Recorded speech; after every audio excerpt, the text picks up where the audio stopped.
The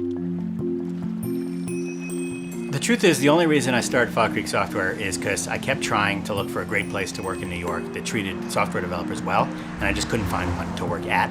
So in desperation, I finally made one. I mean, I would go to parties and I'd meet somebody and I'd be like, hey, what do you do? I'm a programmer. Oh, me too. And they'd say, do you know any good companies to work for in New York? And I'd say, no. Everywhere I looked, I saw companies that were having trouble recruiting programmers and not treating programmers well. And they didn't put these two things together. They didn't realize that if they treated programmers well, it would be easy for them to recruit programmers. And so I decided that that was an opportunity that I had to fill, and I just needed a place to work that I liked. So I started Fog Creek.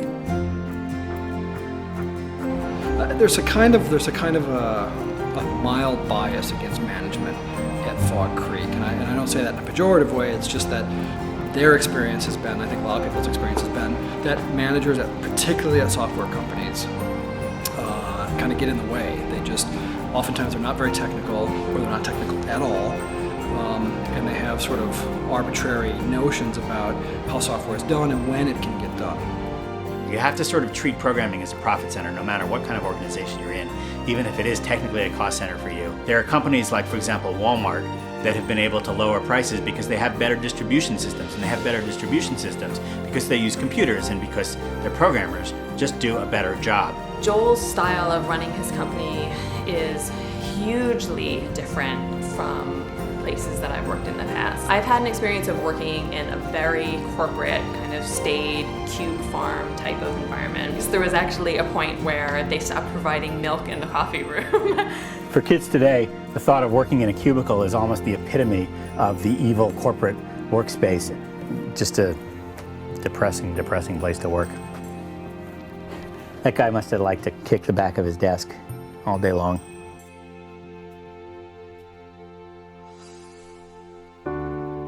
When you're a programmer at Fog Creek Software, you're working for a programmer, the head of the company is a programmer, and you're working with a team of some of the smartest programmers in the world. At Fog Creek, everything about treating programmers well comes down from the fact that they are the talent here and they are the people that make our software great. There's something systematically different about Fog Creek than most other companies, and that is that developers especially are assumed to know the right answer. Right? So you don't start from the position of negotiating with someone about whether or not they could even possibly have the right answer. You assume that they have the right answer, and that's their job to explain to you why this is the best solution, not why it's the right solution or the wrong solution. Management has to know what the programmers want, what the programmers need, what they need to be able to do to be productive, and has a strong interest in ensuring they have it. Because when software is the center of your business, every little couple of percent you can add of additional productivity, that's going to be directly reflected on the bottom line. One thing that I really like about Fog Creek is that it's run by developers. There have been some companies that I've worked at that touted itself as a software company, but really didn't even have any strong technical leadership.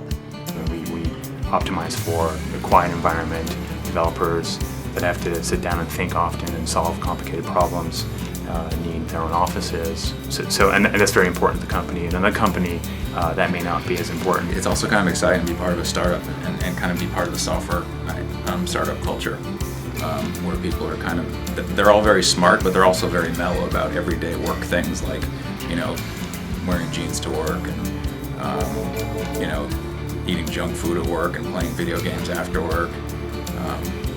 It's kind of fun to do all that stuff sometimes. You take into account like other benefits that we have here, like the amazing catered lunches every day. Now, every day I'm pretty much wowed at these lunches. And again, maybe it's just because I come from this very corporate background where they couldn't even give us milk for the coffee, but it makes a very big difference. If you want to have a conversation about, the factors of coprime numbers raised to very high powers, you can have that conversation and people will pretty much be able to follow along. On the other hand, if you want to just talk about like your theory as to what teenage romantic comedy movies are the best, you can have that conversation too.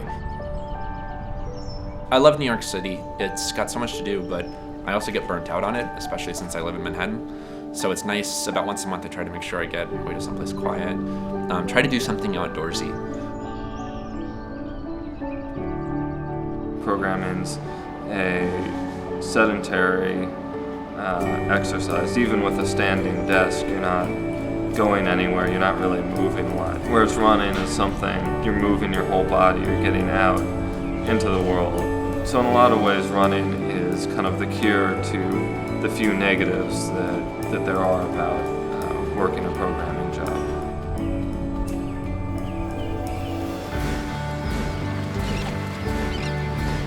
I go sailing about 4 or 5 times a week. A lot of people think that when I tell them I sail in New York, they're really surprised. They say, "Where would you sail in New York?" And I say, well, it is an island after all.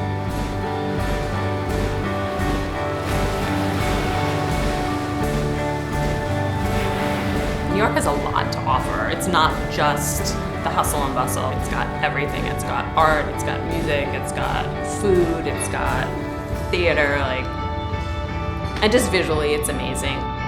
The great thing about New York City is you go out on the street and you see a million people and you feel like a part of civilization. You feel like a part of humanity. You're a part of the human race. You're hearing little snippets of other people's conversations. You're not just navigating your vehicle down the highway looking at the other vehicles on the highway. Somehow in the 1970s or 80s, like a stereotype was created of New York as a busy and dirty place, and some people think it's even dangerous. People are afraid they'll get mugged or something. It's so not the case. It's so well policed and clean. People perceive, there to be kind of a mellow vibe in California. People are more socially mellow, and I've found the opposite to be true. People are more willing to meet strangers in New York City than on the West Coast, I think. It's really fun to be here. It's just constantly things to do and people to meet. And it's just, it's a very fun place to go out and meet people and do new things.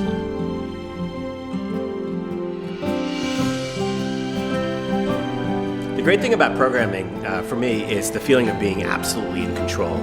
Like writing code is basically deciding, how the future is going to work. You're basically deciding, are we going to have personal helicopters on the roof of our house? All those things are the decisions that you're making as a programmer. Everything we do to build this company to this day is organized around the idea of getting great programmers that want to work. You're getting really, really good talent, and then giving them kind of free rein to build awesome stuff. I feel like I'm directly a really integral part of the company. Like the company is part of me and I'm part of it. And I know that sounds a little bit trite, but it also happens to have a lot of truth to it. And it's a wonderful motivator. When you're working on the sidelines, it's easy to get overlooked, to be taken for granted, and it's hard to be as motivated. It's hard to be putting as much effort into it when you know you're just not going to be rewarded and you're not going to be viewed the same way. If you succeed, the code and the company will succeed, and if you fail, the code and the company will fail. Basically, you work at a place where you're trusted, and there's not a disgusting hierarchy of management under which you are a slave, and that's really the best part of Fog Creek.